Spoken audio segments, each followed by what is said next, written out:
One here. Welcome to another video. In the next couple of weeks I'm going to be scouting out a new wild camping location for myself in a certain woodland. Generally I like maximum comfort, so I sleep in a tent with a sleeping pad and a sleeping bag and even a bloody inflatable pillow. Yes, that's how pampered I like to be when I'm sleeping out in the woods generally. But as I'm scouting out a new location, I need to go in ultralight. Now normally my rucksack weighs between 15 and 20, maybe 25 kilos, and that's a big load out usually for like 2 nights, so, and all the food and water that I'll need for that time. But all that comfort unfortunately equals weight, and so this time I'm trying to get in under the 9 kilogram mark. So basically this is what I have in mind for my overnight stay in the woods. For once in my life I'm going to pull the hammock out and sleep in a hammock under a tarp. That doesn't necessarily come out as being lighter than my tent setup. It's pretty much the same, however it is a lot less bulky. Obviously most tents require poles, as do all my tents, and you know, you can only pack a pole down so much in a rucksack without damaging it. Also, you don't want to put too much pressure on your poles whilst it's in your rucksack. So as I said, I'm going for the hammock setup, and basically this is a video showing all the other items that I'll be taking along in my ultralight loadout.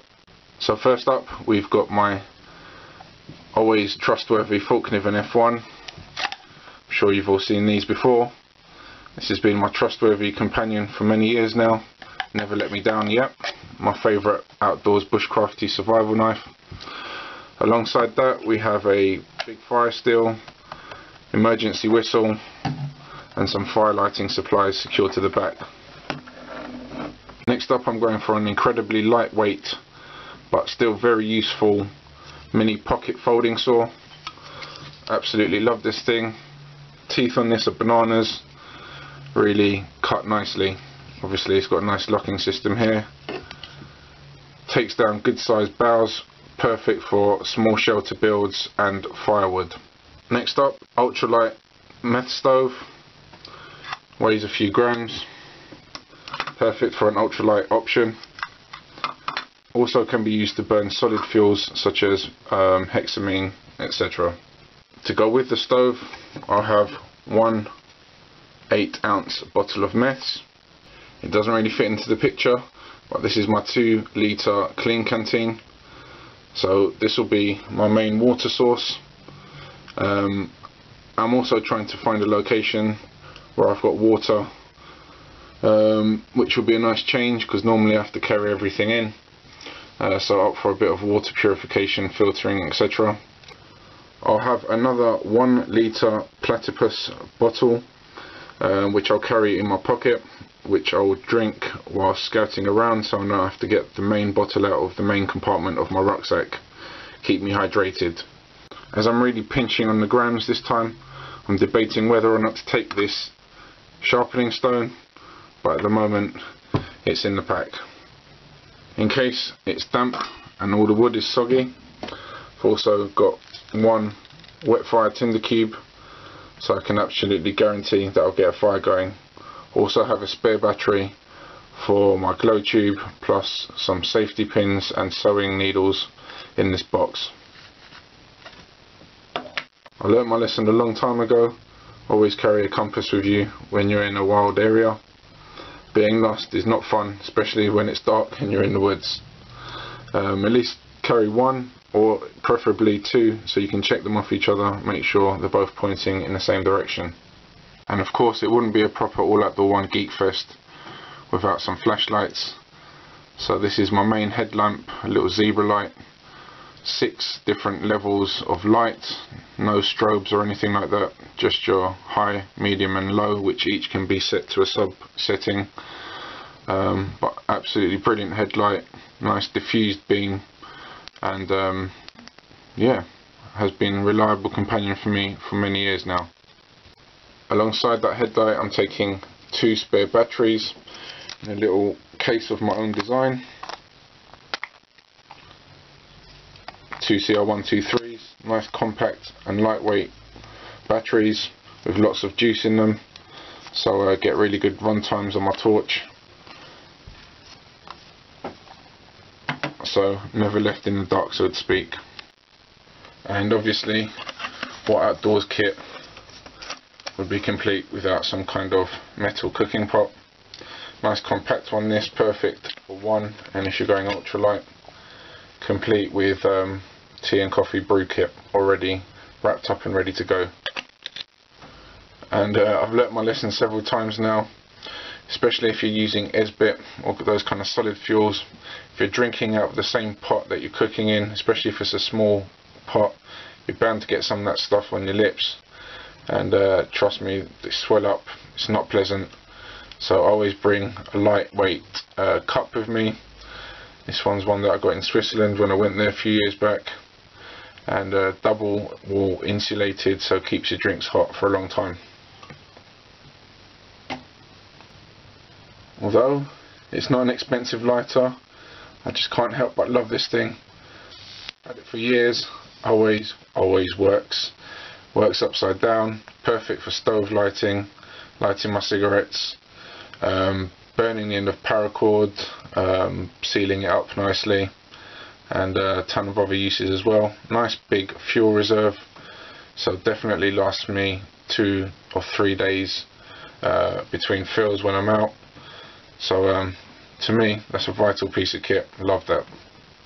Obviously not good for long-term survivability, but in the short term, definitely easier than using any other form of fire lighting, i.e. matches, the fire steel, potassium permanganate and glycerol, anything like that. Now ultimately, should any of my larger bits of kit fail, I've got some small backups here in a really lightweight configuration that I can just keep in my pocket without restricting my movement, etc.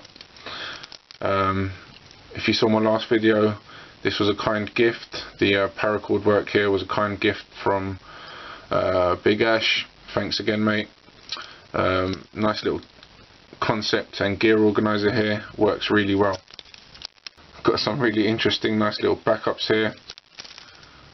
Brass emergency whistle.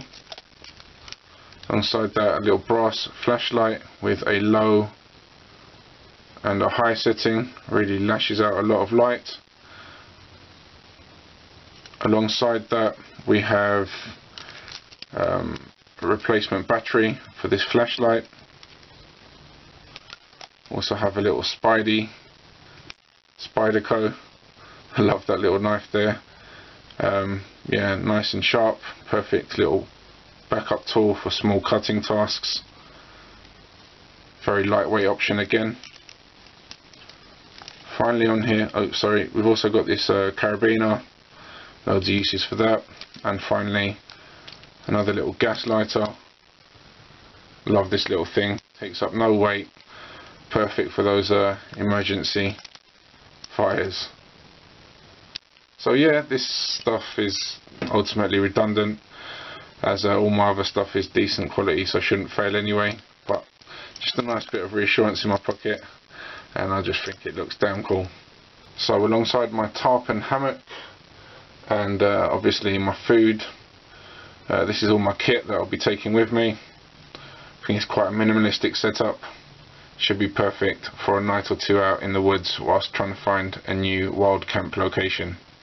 My camp is approximately 4.5 miles away from where I'll be getting dropped off, and approximately 3 miles away from the nearest road. Obviously it's not a huge vast expanse of wilderness, but still can get into some tricky situations if you're unfortunate.